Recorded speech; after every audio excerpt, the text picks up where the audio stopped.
Faith, first of all, rests. Faith rests. Faith says, okay, God, I don't know how you're going to do it, but I'm in.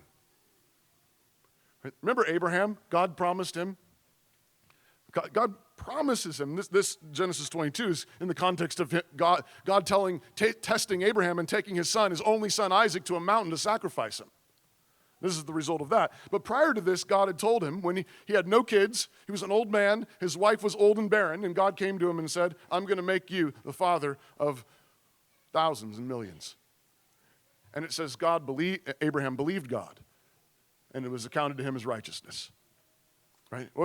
Abraham is old, his wife is old, she's past childbearing years, and he says, okay, I don't know how you're going to do this, but this sounds like a fun ride. I don't know how you're going to do this, but okay, I'm in. That's the faith of Abraham, and that's the faith that the New Testament says Christians have. Christians have the faith of Abraham.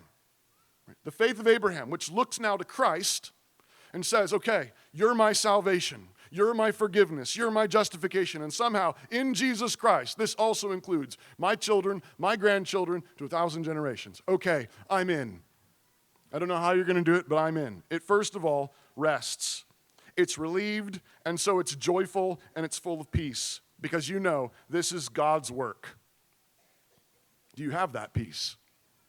There's a massive difference between parenting in fear and parenting in faith. Your children can sense the difference. They can smell your fear. They can. They can also smell your faith.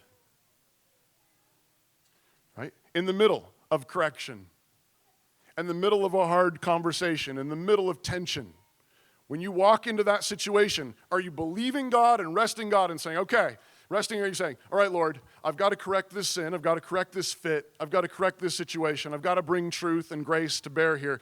Are you coming in freaking out in your heart, terrified, or are you coming into this situation saying, okay, God, this must be how you're going to help save my kids.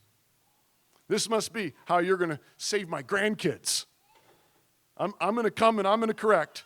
All right, Lord, you got to do it. Massive difference. The aroma of faith is like bread baking in the oven. The aroma of faith is like bread baking in the oven or just, a roast in the crock pot all afternoon.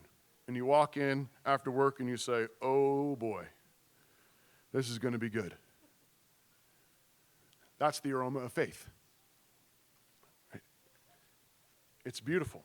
It's winsome. It doesn't mean everything's easy. It doesn't mean you know what to do in every situation. But what you're doing is you're coming in saying, okay, Lord, you promised to bless me and my kids and my grandkids. Okay, let's do it. I'll do my best.